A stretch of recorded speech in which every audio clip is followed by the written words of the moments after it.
नमस्ते सबैजनालाई। मेरो नाम स्मृति प्रधान, मेरो भाइको नाम स्मित प्रधान, जसलाई 2082 साल चैत्र 19 गते छुरा प्रहार गरेर मारिएको थियो। मेरो भाइको शरीरमा 80-90 भन्दा पनि बढी छुरा प्रहार गरिएको छ। मेरो भाइको घाँटीदेखि लिएर खुट्टासम्म यस्तो कुनै पनि ठाउँ छैन जहाँ चक्कु प्रहार नगरिएको होस्। र यो केसमा कतिपय मान्छेहरूले प्रेमी सम्बन्धहरूको कुरा लिएर चाहिँ गलत इन्फर्मेसन दिइरहनु भएको छ। मलाई यो सामाजिक सञ्जालमा आएर यसरी बोल्नुपर्ने कुनै पनि इच्छा थिएन, किनकि मेरो घरमा पहिले नै धेरै दुःख पीडाहरू भइरहेको छ। म यहाँ यो केसको बारेमा थोरै जानकारी दिन आएँ। मेरो भाइ जुन चाहिँ 1 इयरदेखि ट्रेनिङ सेन्टरमा थियो, आज त्यो चाहिँ सिफारिसको लागि 4 दिनको छुट्टीमा आएको थियो। 4 दिनको छुट्टीमा मेरो भाइ साथीहरूसँग घुम्न गएको थियो र त्यो दिन त्यो घर आइसकेपछि उसको साथीले चाहिँ मेरो केटी साथीको बर्थडे छ, भेट्न जाऊ भनेर भनेको थियो।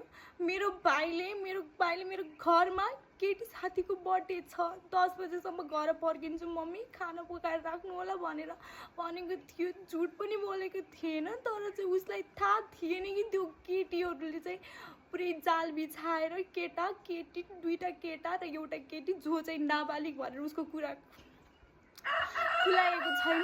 तिनीहरूले चाहिँ मेरो भाइ र उसलाई चाहिँ छुट्टै ठाउँमा बोलाएको रहेछ। एउटाले मेरो भाइलाई चाहिँ छुट्टै ठाउँमा राख र तिमी चाहिँ छुट्टै ठाउँमा आऊ भनेर भनेको रहेछ।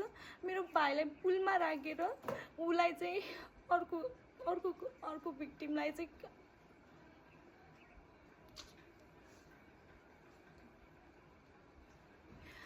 भिक्टिमलाई चाहिँ पहिला उनीहरूलाई अर्को भिक्टिमलाई चाहिँ कुटपिट गरेर उसलाई मर्यो भनेर फालेको रहेछ। त्यसपछि उनीहरूले चाहिँ मेरो भाइको पिछा गरेछन्। मेरो भाइलाई दौडाइ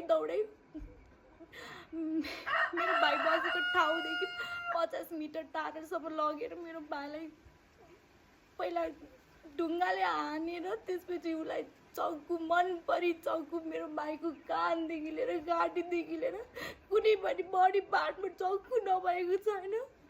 म सबैलाई बिन्ती गर्छु कि तपाईँले यदि सपोर्ट गर्न सक्नुहुन्न, यो केसमा सच बोल्न सक्नुहुन्न भने झुटो इन्फर्मेसन पनि नफैलाइदिनु होला है, किनकि कसैको यहाँ घर उज्राडिएको छ।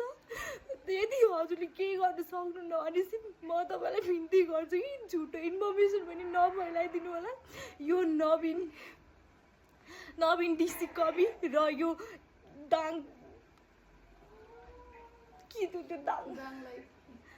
दाङलाई जस्तो यो यिनीहरूले चाहिँ भ्युजको लागि यस्तो गरेको छन्। म यतिसम्म गिर्न सक्छु। जुन दिन तिनीहरूलाई पनि आफ्नो घरमा पर्छ नि, तिनीहरूलाई पनि थाहा हुन्छ कि अर्काको घरमा यहाँ हामीसँग नआइकन केही इन्फर्मेसन नपाइकन उनीहरूले कसरी भन्न सक्छन् कि मेरो भाइले प्रेमी विवादमा उनीहरूलाई यस्तो भएको भनेर। प्लिज तपाईँहरूले झुटो इन्फर्मेसन चाहिँ नफैलाइदिनु होला। म यति नै भन्न चाहन्छु।